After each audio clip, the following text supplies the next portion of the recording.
Hello everyone, welcome to this lecture 46 of the NPTEL course on Riemannian geometry. So last time I gave a very beautiful geometric characterization of Jacobi fields. So let me remind you of what that was.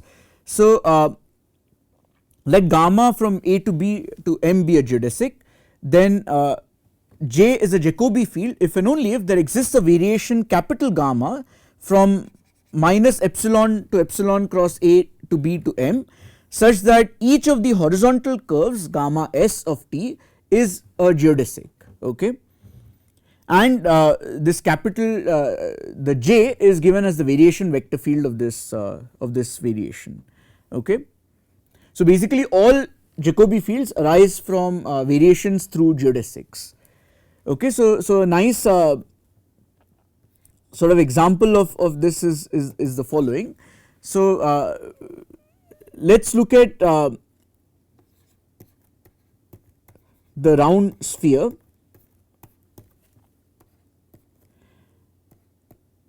and let gamma be a geodesic. Gamma is a geodesic or a great circle. We know that all the geodesics are basically great circles.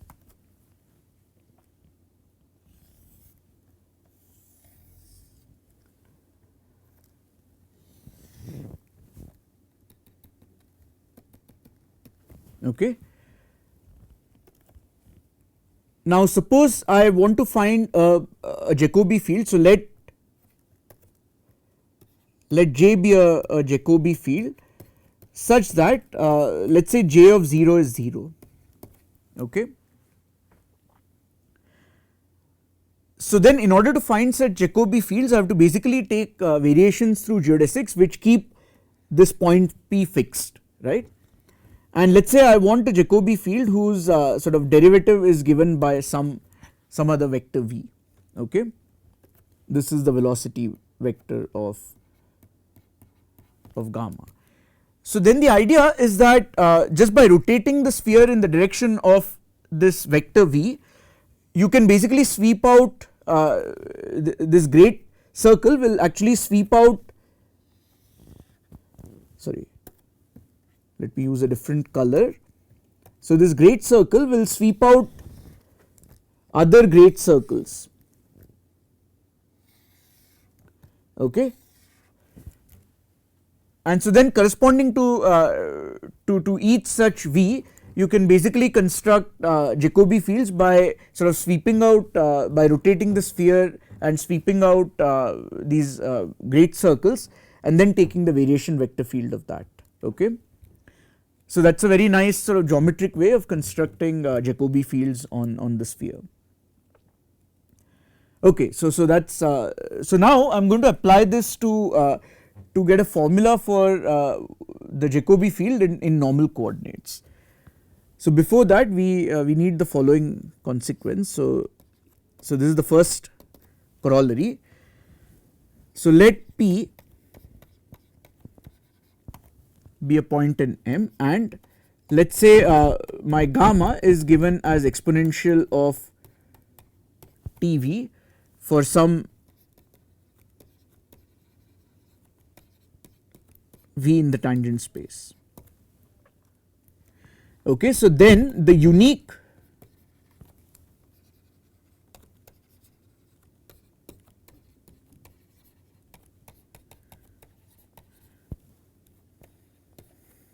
Jacobi field with initial conditions J of 0 is 0 and J prime of 0 is some W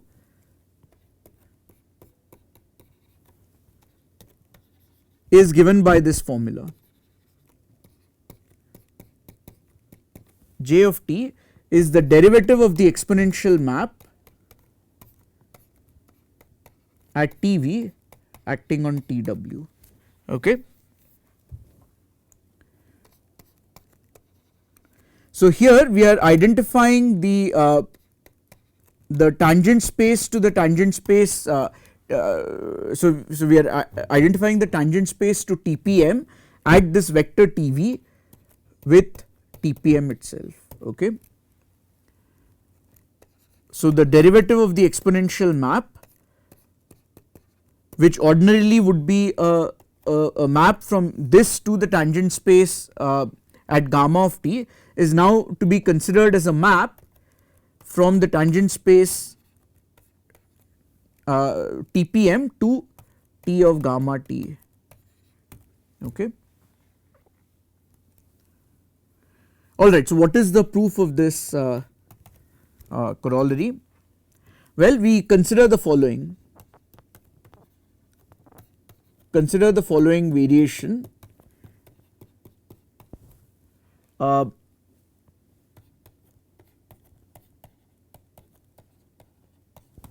Okay. So the idea is the following. So let me maybe draw a picture. So this is the tangent space. This is 0 p. So you have a vector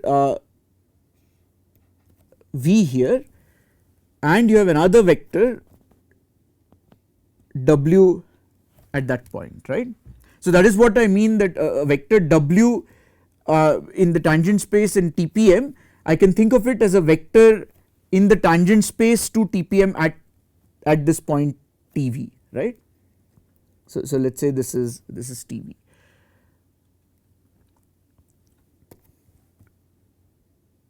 Okay, so on M you basically have this geodesic gamma of t. Okay. Now for this vector you basically draw a sigma, which is a curve whose velocity vector is given by that w, and you consider the corresponding radial lines that will correspond to a geodesic here, right. So that's the that's capital gamma of ST. Okay, and let J of t be the variation vector field. So then clearly J is a Jacobi field by the proposition that we proved in the previous lecture. Also, what is J of 0? So when t is equal to 0, this point P is fixed, right. So the variation vector field has to vanish at that point. Alright, so now let us just compute J prime at 0. So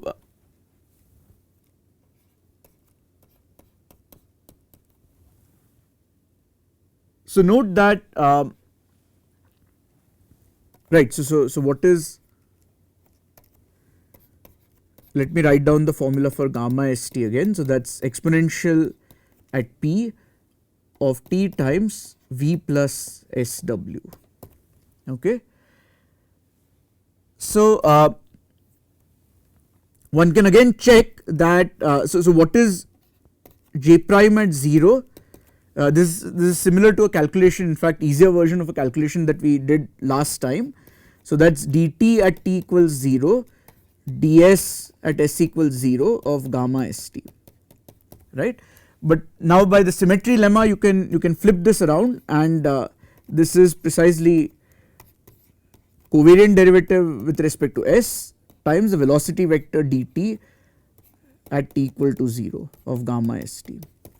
But the velocity vector of this is precisely the vector v plus sw. So if you differentiate now in s, you and plug in s equals 0, you get w. Okay, so J prime of 0 is w. On the other hand, what is so J is the required Jacobi field.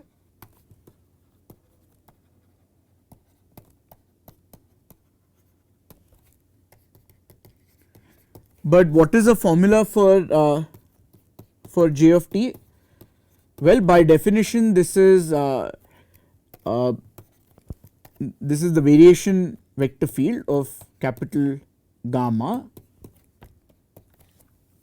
So that is d by ds at s equals 0 of exponential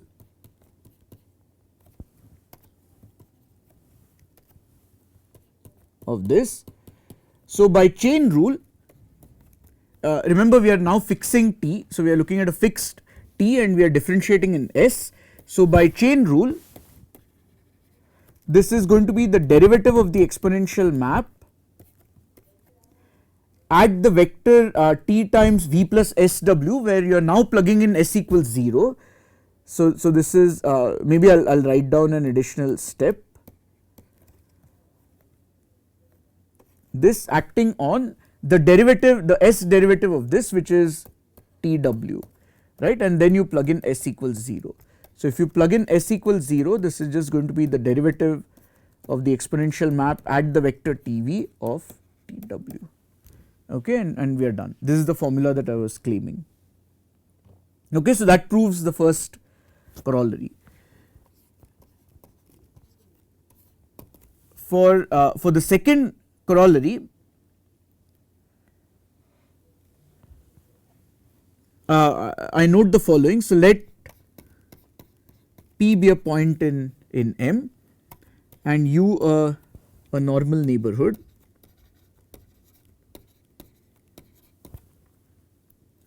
with geodesic normal coordinates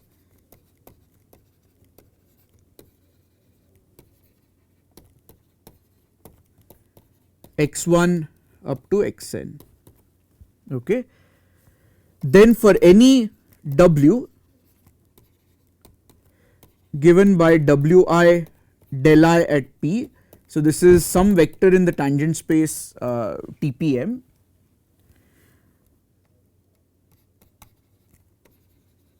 the unique Jacobi field with the initial condition j of 0 is 0 and j prime of 0 is w is given by the following formula. So this is of course the restriction to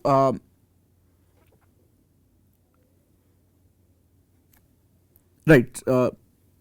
So I should also say that let gamma of t be some geodesic TV, right. Okay. Then the restriction of j of t to this normal neighborhood is given precisely by t times wi del I, but now del I is at gamma of t. Okay. So the Jacobi field is given by this in normal coordinates. So again the picture is the following. So this is our P, and let us say this is the radial geodesic. Okay. So this is the tangent space, and let us say this is the radial line TV corresponding to the radial geodesic downstairs.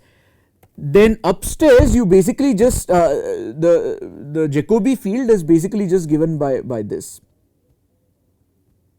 At P it vanishes and then you have these vectors, right. So corresponding to the picture here. Okay. So locally in normal coordinates the picture of Jacobi fields is exactly like the Jacobi fields on Rn. Okay. So what is the proof? The proof is simple enough. By corollary 1, the Jacobi field is basically just given by the derivative of the exponential map at TV acting on TW, but the derivative is a linear map, so you can factor out the t.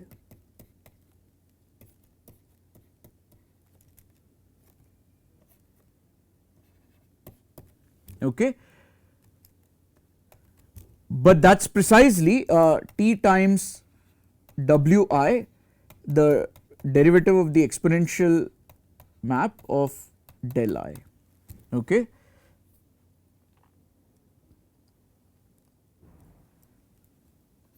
Del I at P, but the derivative of the exponential map of del I of P is precisely del I. So this is precisely this is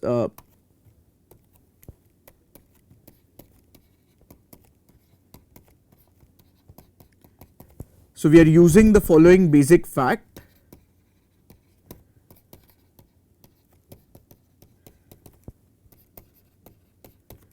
that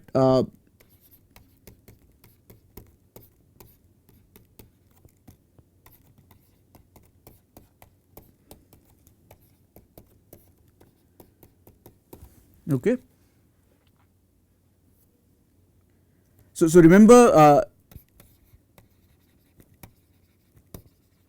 del I at P is basically EI, where EI, E1 to En was an orthonormal basis for the tangent space at that point, and the normal coordinates are in fact defined using this orthonormal basis, right. So then if you go back to, I mean, the normal coordinates are basically just the image under the exponential map. So then the tangent vectors satisfy this relation. Okay, so anyway, so that completes the proof of this proposition. So now I want to use this to do something nice. I want to calculate the Taylor expansion of the metric.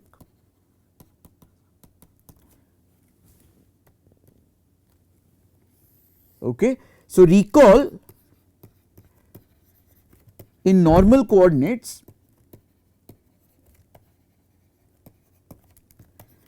if you look at the metric components, then that is given by the Euclidean metric, precisely because these guys form an orthonormal basis, plus you remember the Christoffel symbols or the first derivative terms vanish, so you directly get something that is of the order of x squared.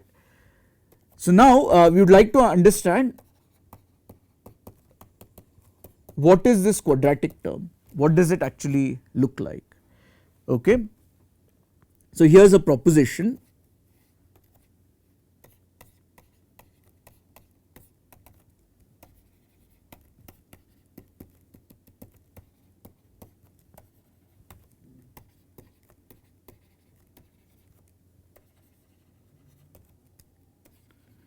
Let x1 to xn be geodesic normal coordinates and Gij the corresponding metric components.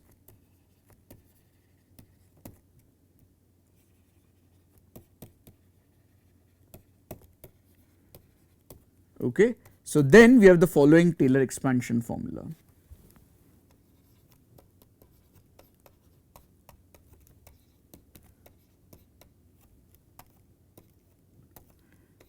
Minus the quadratic term is given by 1/3 RIKLJ XKXL, okay, and then some cubic term.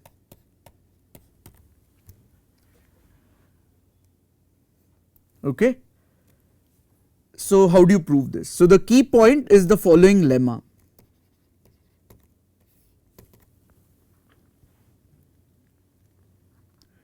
Okay, so let gamma of t be a geodesic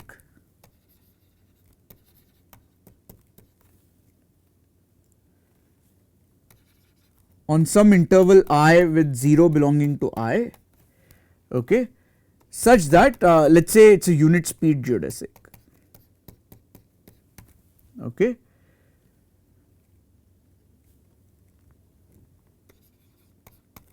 Let x and y be Jacobi fields along gamma such that they satisfy the following boundary conditions. So x of 0 is 0, x prime of 0 is v, similarly y of 0 is 0, y prime of 0 is v, is some w.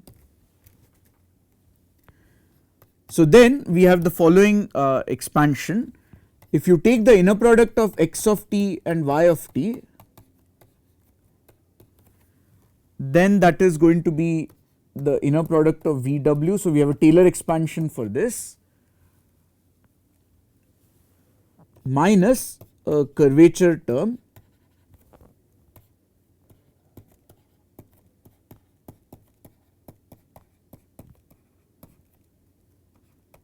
t to the 4 plus something that is of the order of t to the 5. Okay. So let us assume this for now. This is a very nice calculation. Let us assume this for now. Let us prove the proposition. Okay. All right. So let as usual norm x be r of x, which is the Euclidean distance from the origin in the normal coordinates, in the geodesic normal coordinates, and let gamma t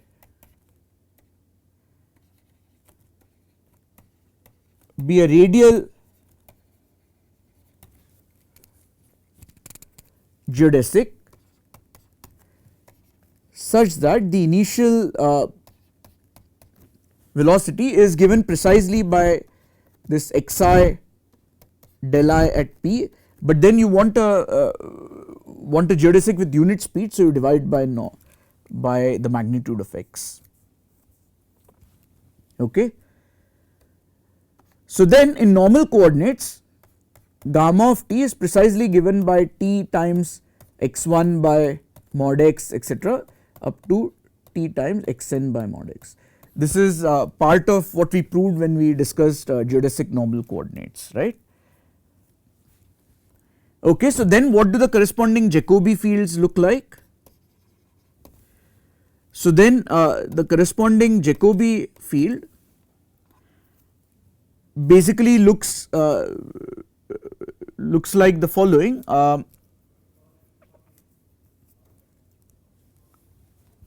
Yeah, so also let V be equal to some del I at p, and let W be some del J at p. Okay. Then the corresponding Jacobi fields will basically take the form t times del I at gamma of t and y of t by our second corollary, right. Okay.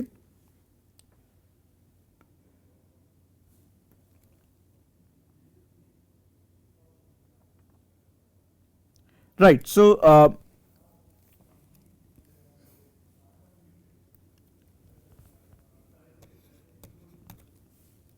now let's look at the inner product of x of t and y of t. Well, that's basically just going to be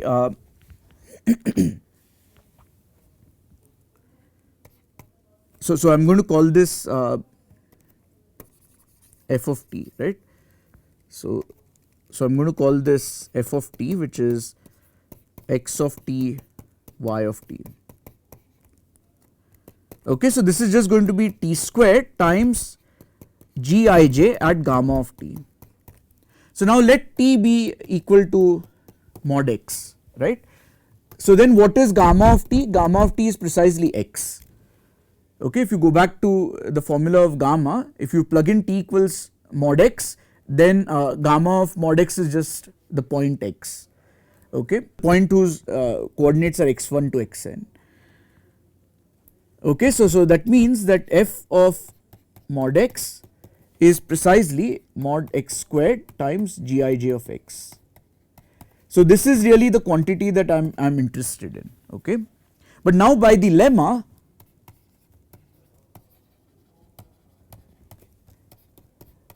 this f of mod x, so if you go back to the lemma, this is also equal to this formula, right. So this is equal to the inner product of del I del j, okay, times t squared. What is t squared? That is mod x squared minus something involving the curvature. So that is going to be del I at p gamma dot of 0 del j at p times t to the 4, so you will get mod x to the 4 plus something that is of the order of t to the 5, which is mod x to the 5. Okay. But what is this? Because we are working in normal coordinates, this is precisely delta ij, okay, and you can cancel a mod x squared. So this gives you that gij at x is delta ij minus 1/3 r of del I at p gamma dot of 0 gamma dot of 0 del j at p, this multiplied by mod x to the 2 because you have cancelled out a mod x squared plus something that is cubic in order. So all that remains is to really look at this curvature term. So what does this curvature term look like? So r of del I at p gamma dot of 0 gamma dot of 0 del j at p. Well, if you go back to the formula of gamma dot at 0 is given precisely by this, right. So that is going to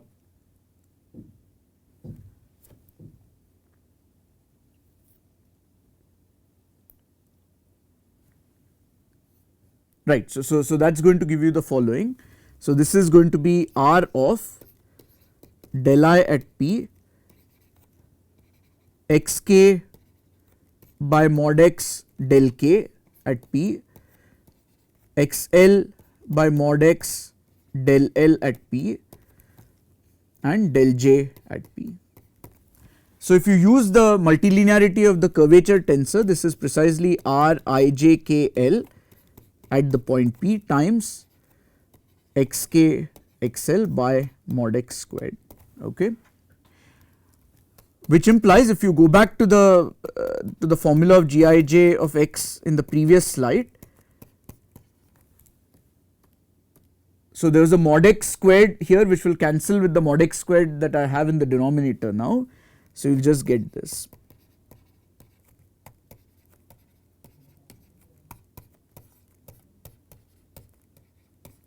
Okay, so this is the formula that I claimed. So let me now prove the lemma. Before that, let me make a remark that this actually contains. So you might wonder what I mean. Can you keep going on? It turns out you can. So this contains terms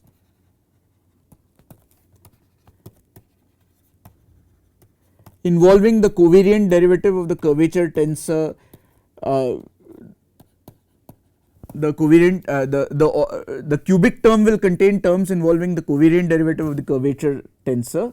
The fourth power term will involve terms containing the twice covariant derivative of the curvature tensor and so on. Right. So in fact, people have actually calculated this to many subsequent terms, and that has its own uses, but the most useful part is really this quadratic term. Okay. All right. So let's now finish by giving the proof of the lemma. So this is an excellent sort of calculation. So I'll give you the outline, but I'll leave the details for you to check. So let f of t be the inner product. So in order to calculate the Taylor expansion, our goal is to calculate f prime, f double prime, f triple prime and f fourth derivative at t equals 0, right. Okay, so f prime is easy to compute, that is just x prime y plus x y prime. So if you plug in f prime at 0, that is going to be 0 because x and y vanish at 0, right. Okay, so what is the second derivative? Something similar to sort of a plus b whole squared formula, you get these terms.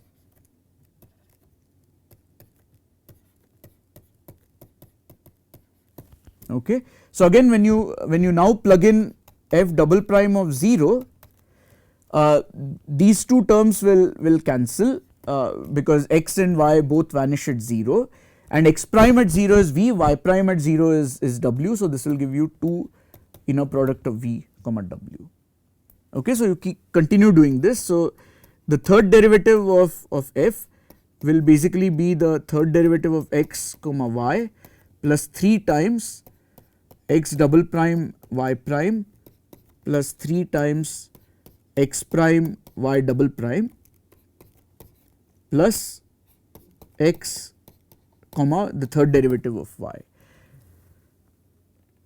Okay, so now you need to evaluate what x double prime at 0 is. So let us compute x double prime at 0 by the Jacobi equation. This is the same as minus r of x of 0 gamma dot of 0 gamma dot of 0. Okay. So in other words, let me write it this way. So by the Jacobi equation, x double prime is minus r of x gamma dot gamma dot. So again, because x of 0 is 0, this implies that x double prime at 0 is 0. So if you now similarly y double prime at 0 is 0, so similarly y double prime at 0 is 0, which implies that the third derivative of f at 0 is also 0. Okay, what about the fourth derivative? So the fourth derivative is again given by the fourth derivative of x plus now 4 times x 3 y prime plus 6 times x double prime y double prime plus 4 times x prime y triple prime plus x comma y 4.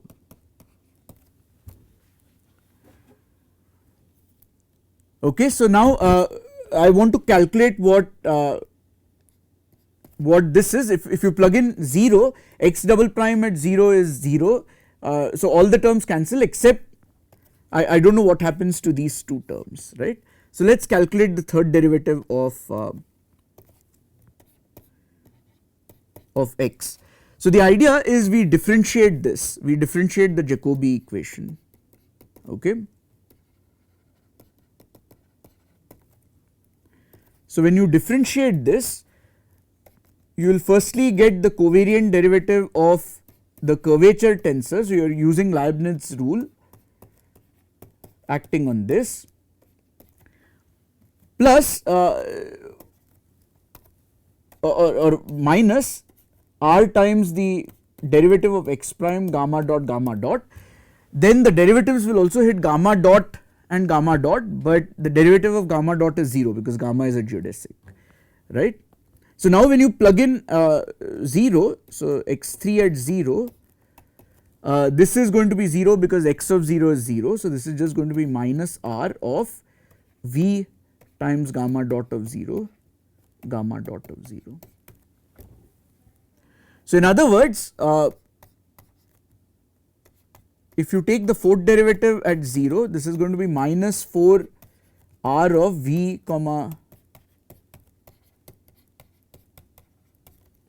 minus 4 of r w gamma dot v. But by the symmetries of the curvature tensor, these two quantities are actually equal.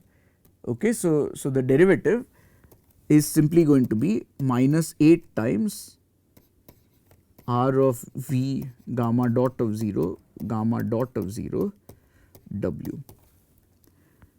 But then what is the Taylor expansion for f? This is f of 0 plus f prime of 0 t plus f double prime of 0 by 2 t squared plus third derivative of f at 0 by 6 t cube plus the fourth derivative of f at 0 by 24 t to the 4 plus order of t to the 4. So now just plug in all the respective derivatives that we had. So this is going to be f prime is 0, f double prime gives you v comma w with a 2, but that 2 cancels with this, and then you get this curvature term. 8 divided by 24 is 1/3.